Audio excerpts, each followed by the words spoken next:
Hello दोस्तों, welcome to एग्जामेंटो। दोस्तों, आज हम बात करने वाले हैं एसएससी जेई इलेक्ट्रिकल 2020 के बारे में।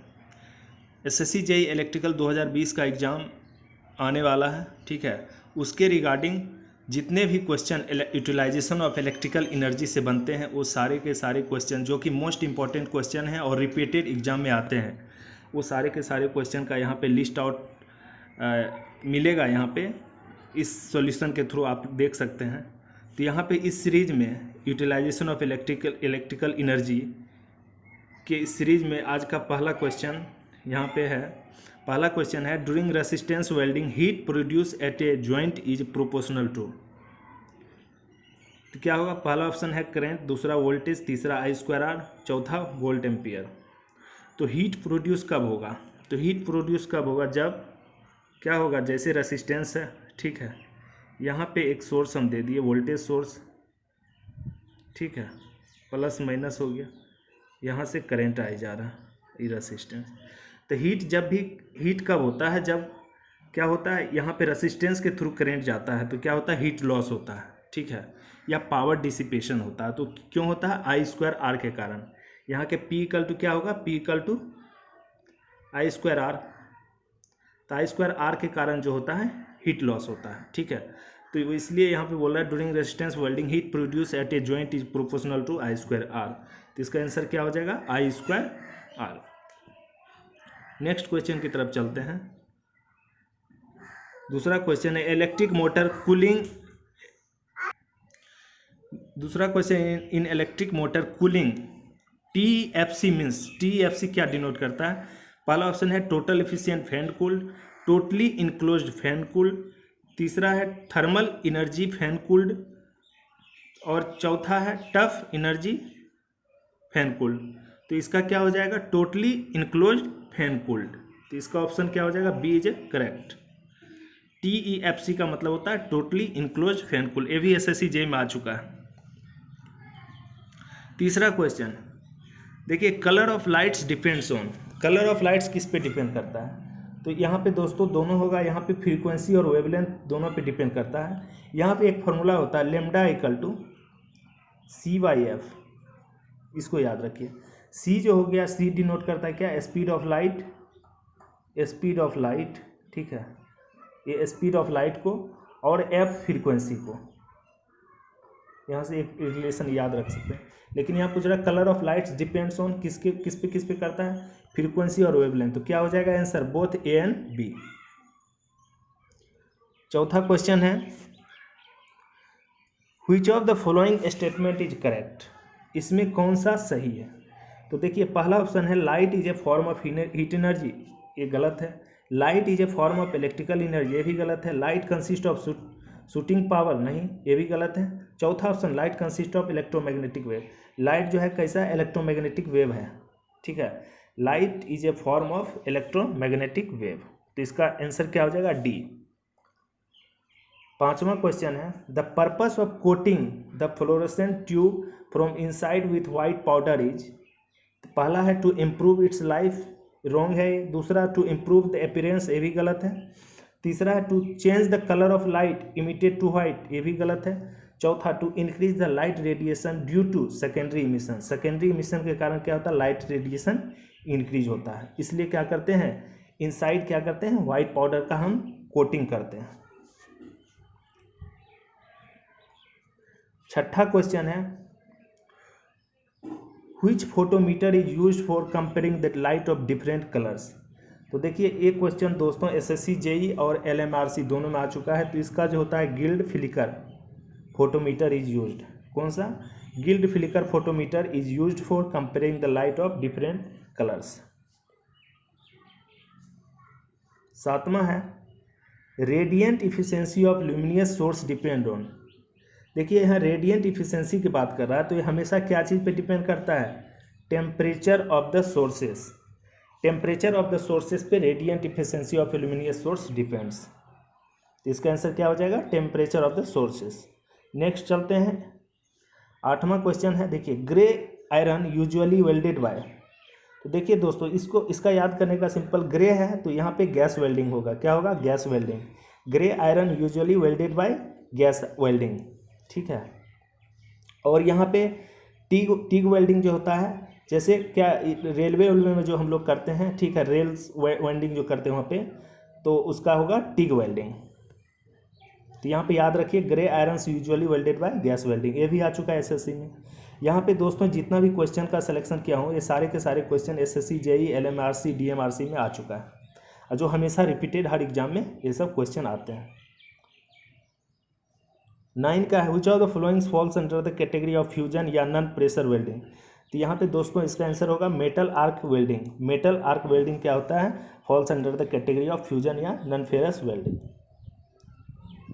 10वां क्या है, the quantity of heat observe from the heater by convection depends upon. तो कन्वेक्शन में क्या होगा, पहला ऑप्शन है the temperature of the heating element, ये भी सही है। दूसरा द सरफेस एरिया, इस पर भी करता है। The position of the heater, position of the heater पे भी करता है। तो क्या हो जाएगा, ऑल ऑफ द एबव। तो quantity of heat observe from the heater by convection depends upon, तो all of the above. Next, in a flash butt welding, पहला है no special preparation of the faces to be welded is necessary, ये सही है। Clean and pure weld is obtained, power requirement is less. तो क्या हो जाएगा इसका आंसर, इसका क्या हो जाएगा, all of the above. Next, यहाँ पे दोस्तों रिपीटेड हो गया, 11 दो बार आ गया, ठीक है। यहाँ पे the transformer use for AC welding sets is, तो हमेशा जो वेल्डिंग पर्पज से जो यूज़ करते हैं, ठीक है, ट्रांसफार्मर हमेशा क्या करते हैं, देखिए दोस्तों क्या होता है कि हमको ज़्यादा करंट चाहिए होता है किसी भी चीज़ को वेल्डिंग करने के लिए, ठीक है। तो ज़्यादा करंट चाहिए होता है, तो निश्चित है ज़्यादा करंट कहाँ पे मिलेगा, स्टेप डाउन ट्रांसफार्मर में। स्टेप डाउन में क्या होता है, वोल्टेज सेकेंडरी साइड में कम होता है और करंट ज़्यादा होता है, तो इसलिए हम स्टेप डाउन ट्रांसफार्मर लेते हैं। दोस्तों रिपीटेड क्वेश्चन है ये, गलती से रिपीट हो गया तो इसका भी स्टेप डाउन ट्रांसफार्मर ही होगा। नेक्स्ट चलते हैं 13, it is desirable to operate the arc furnace at a power factor of. तो यहाँ पे मतलब आर्क फर्नेस को हम कितना एक आइडियल पावर फैक्टर तक ऑपरेट कर सकते हैं, तो इसका क्या होगा, आर्क है तो निश्चित है इंडक्टिव इन नेचर होगा, तो हमेशा 0.707 लैगिंग, ये आइडियल कंडीशन है, ठीक है। It is desirable to operate the arc furnace at a temperature at a power factor of 0.707 lagging. The sweep of ceiling fan is indicated by, SSC JE में भी आ चुका है, तो मिलीमीटर में होता है। देखिए sweep of ceiling fan is indicated by क्या होता है, मिलीमीटर। तो दोस्तों एक चीज़ और याद रखिएगा, वन स्वीप जो होता है, वन स्वीप, देखिए लिख लीजिए, one sweep equal to 1200 mm होता है, मिलीमीटर, इसको याद रखिए, ठीक है। The sweep of ceiling fan is indicated bye millimetre, एक पूरा स्वीप लगाता है तो कितना मिलीमीटर होता है, 1200 millimetre. 15, which type of lighting scheme is used in A stadium. Stadium में हमेशा दोस्तों फ्लड लाइटिंग का यूज़ करते हैं, ठीक है, फ्लड लाइटिंग। और फ्लड लाइट जो होता है स्टेडियम में, वो 1000 वाट से लेके 4000 वाट तक लगा रहता है।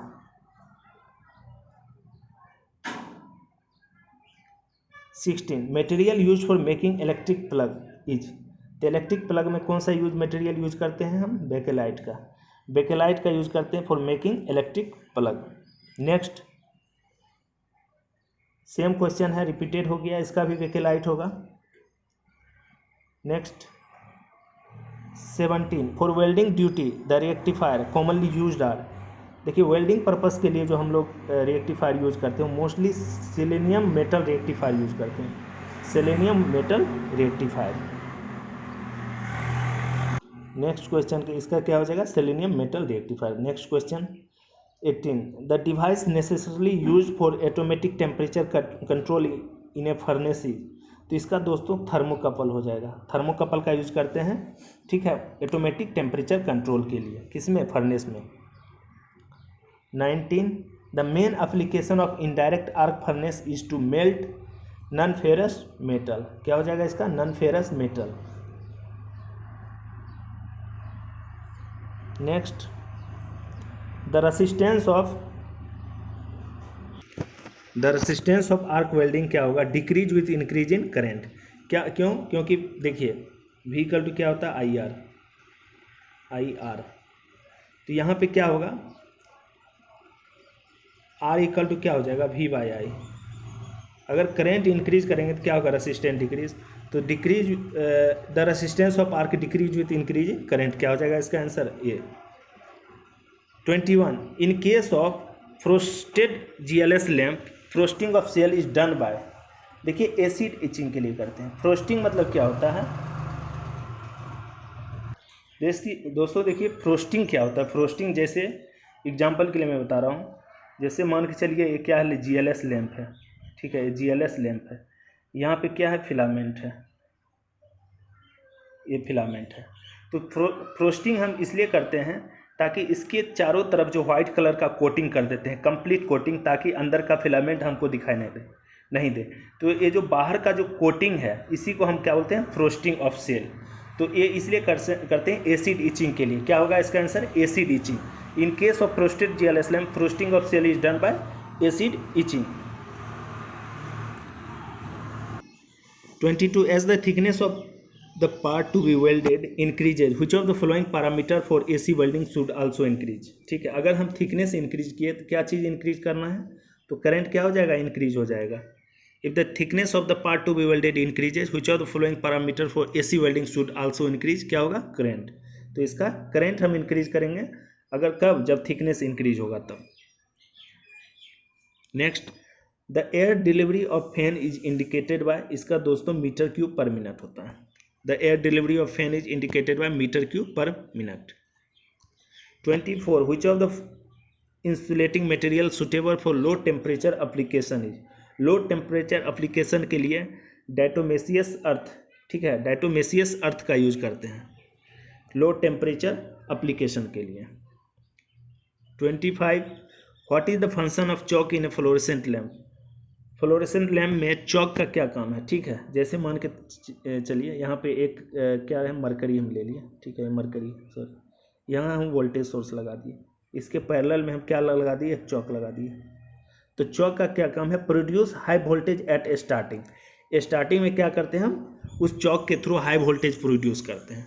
तो मेन पर्पस चॉक का क्या है, producing high voltage at starting. तो दोस्तों आज टोटल 25 क्वेश्चन का डिस्कशन मैं कर चुका हूँ, और इससे नेक्स्ट जो आने वाला वीडियो है वो इल्यूमिनेशन होगा। उसमें जो भी क्वेश्चन आएंगे, जो SSC JEE PGCIL, उसके बाद फिर LMRC DMRC, जितने भी क्वेश्चन आए हुए हैं सारे एग्जाम, उस सारे क्वेश्चन को इकट्ठा करके मैं एक अलग से वीडियो बनाऊंगा। उसके बाद उस वीडियो के थ्रू आप लोग देख लीजिएगा, उसमें बहुत सारा क्वेश्चन आपको मिल जाएगा। Thanks for watching.